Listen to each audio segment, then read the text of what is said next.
และยันนี้มาติดตามที่ข่าวประธานประเทศลาวได้ต้อนรับการเข้าเยี่ยมคำนับของที่ปรึกษาแห่งรัฐมนตรีต่างประเทศสาธารณรัฐประชาชนจีนในโอกาสที่เดินทางมาเยี่ยมยามและเฮ็ดเวียกอยู่ลาวเวลา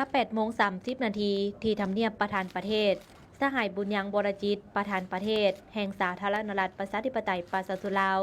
ได้ต้อนรับการเข้าเยี่ยมคำนับของสหายหวังอี้ที่ปรึกษาแห่งรัฐมนตรีกระทรวงการต่างประเทศแห่งสาธารณรัฐประชาชนจีนและคณะในโอกาสที่ได้เดินทางมาเยี่ยมยามสาธารณรัฐประชาธิปไตยประชาชนลาวอย่างเป็นทางการ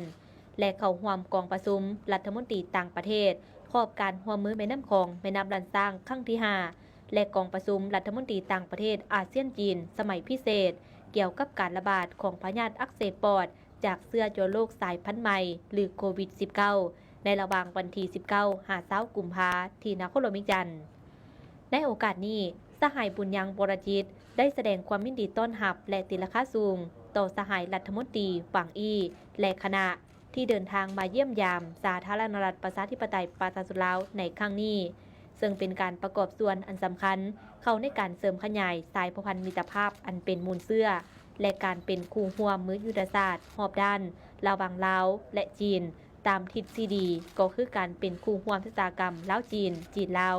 ระหว่างสองพรรคสองรัฐและประชาชนสองชาติลาวจีนให้ได้รับการเพิ่มพูนคุณสร้างให้เติบใหญ่ขยายตัวและเกิดดอกออกผลขึ้นไปเรื่อยๆพร้อมนี้สหายประธานประเทศยังได้แสดงความสมเสยต่อโครงการทางรถไฟลาวจีนที่จะสร้างสำเร็จในท้ายปี 2021 นี้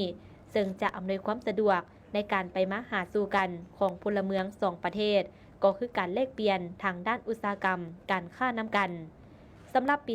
2021 เป็นปีมิตรภาพและครบรอบ 60 ปี แห่งการสร้างตั้งสายสัมพันธ์ทางการทูตระหว่างสาธารณรัฐประชาธิปไตยประชาชนลาวและสาธารณรัฐประชาชนจีน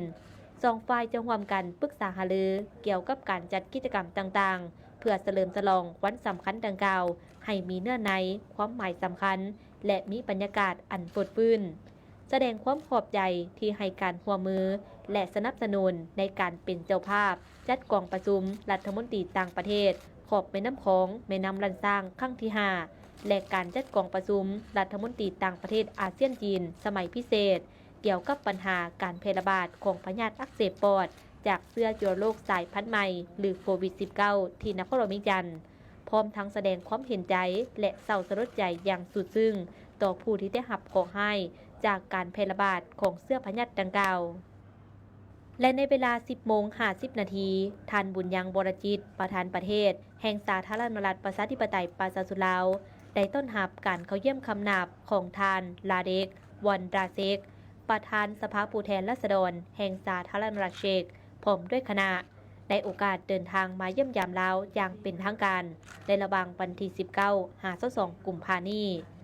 ท่านบุญยังบรจิตได้แสดงความสมเสยและติราคาสูงต่อทานลาเด็กวันลาเซกพร้อมด้วยคณะ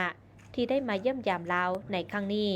พร้อมทั้งติราคาสูงต่อมรรคผลของการพบปะแลกเปลี่ยนบทเรียนระหว่างสองสภาแห่งชาติลาวและสภาผู้แทนราษฎรแห่งสาธารณรัฐเชกที่ได้มีการทบทวนขอบการร่วมมือในระยะที่ผ่านมา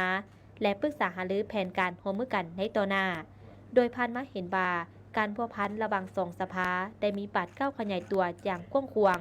และแตกดอกออกผลขึ้นไปเรื่อยๆพร้อมนี้ประธานประเทศยังได้แจ้งสภาพการพัฒนาพื้นฐานเศรษฐกิจของลาวให้แก่ประธานสภาผู้แทนราษฎรแห่งสาธารณรัฐเชกได้รับทราบตื่มอีกพร้อมทั้งอวยพรให้แก่ทานลาเด็กวันดาเซกพร้อมด้วยคณะจงประสบผลสำเร็จในการเคลื่อนไหวเยี่ยมยามและเฮ็ดเวียกอยู่สาธารณรัฐประชาธิปไตยประชาชนลาว